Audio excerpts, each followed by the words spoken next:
साहब ने जिस रियासत की बुनियाद रखी है वो सबकी सांझी है।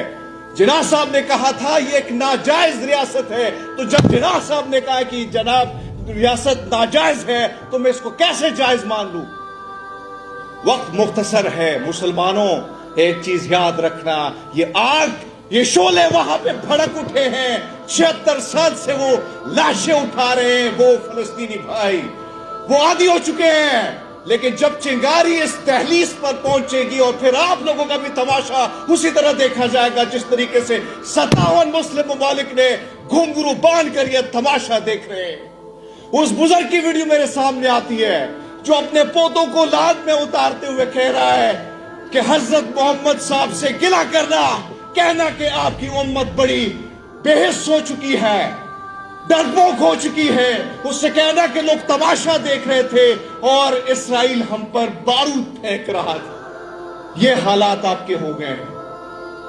मुकदमे करते हैं हम पे, कहते हैं आप पर मुकदमा करेंगे, करो मुकदमा। मैं तो नहीं डरता, आप लोग डरेंगे, मैं तो नहीं डरता, मैं तो बोलता रहा हूं।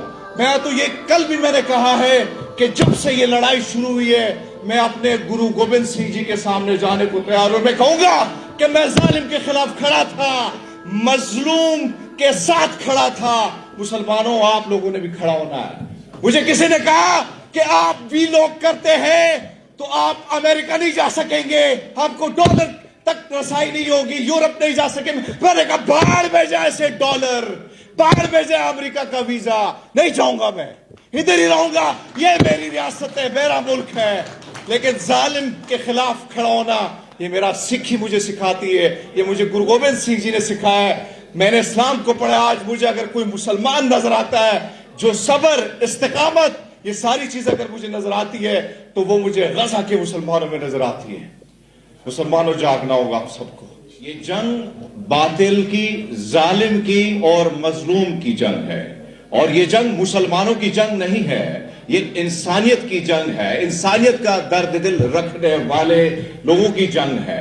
इस वक्त आप अंदाजा लगा लें कि तमाम तर दुनिया में सबसे ज्यादा पहल तो पाकिस्तान को करनी चाहिए थी, पाकिस्तान को सफीर बनना चाहिए था, लेकिन यह काम अफ्रीका ने किया। पाकिस्तान में सबसे ज्यादा एहतजाज होने चाहिए थे पर अनफॉर्चुनेटली नहीं हुआ।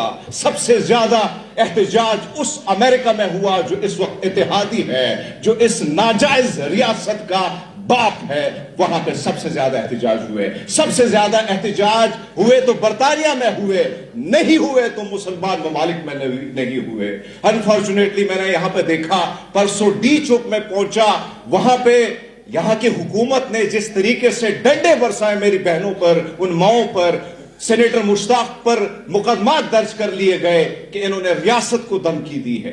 पीएसएल में मैंने देखा कि यहां पे फलस्तीन का झंडा लहराना गुनाह कबीरा समझा जाता है, लेकिन यही फलस्तीन का झंडा आप नॉर्वे में जाके देखें, आप कनाडा में जाके देखें, आप कोलकाता में जाके देखें, आप जाके केरला में देखें, सबसे ज्यादा बड़ा एहतजाज उन गैर मुस्लिम ममालिक में हुए। अब कल मैंने कुछ तस्वीरें डॉक्टर साहब ने ट्वीट की तो मैंने जब देखी मुझे इंतहाई दुख हुआ। यह किस्सा इसलिए सुनाना चाहता हूं कि हमारी एक बहन जो सिखड़ी है, कनाडा से उसका ताल्लुक है, रूबी कौर, उसको इनविटेशन आती है, उसको दावत आती है, किससे? जो बाइडन से। अगर ये किसी पाकिस्तानी को आती है दावत तो राल टपकती, इधर से भाग जाता वहां पे माथा टेकने के लिए। लेकिन उस शेरनी ने क्या किया? उसने कहा भाड़ में जाए तुम्हारी ये दावत, नहीं आऊंगी मैं। आपने जुल्म बर्बरियत का बाजार वहां पे गर्म किया है, आप कातिल हैं, नहीं आऊंगी मैं तुम्हारे सेमिनार में। क्रेडिट जाना चाहिए जैसे लोगों को जो दर्द दिल रखते हैं। आज यहां पे जो हालात है, इधर हम पर कुछ मुसल्लत किए जाते, कुछ ऐसे नमूने जिनकी जुबान, जिनको स्क्रिप्ट दिया जाता है और वो कहते हैं दो रियासती हल। भाड़ में जाए तेरा दो रियासती हल। तेरे मुल्क पर, इस मुल्क पर कोई कब्जा कर ले और वो कहे कि मेरे साथ बंटवारा करो, क्या आप लोग मान लोगे? नहीं मानेंगे, हम नहीं मानेंगे। मैं तो उस शख्स को मानता हूं, उसके नजरियात पर कारबंद हूं, जिसके कौल फेल पर मेरे परदादों ने, मेरे अबा अजदाद ने यकीन किया। मेरे पास ऑप्शन था हिंदुस्तान जाने का, पर नहीं गए क्योंकि हमें यकीन था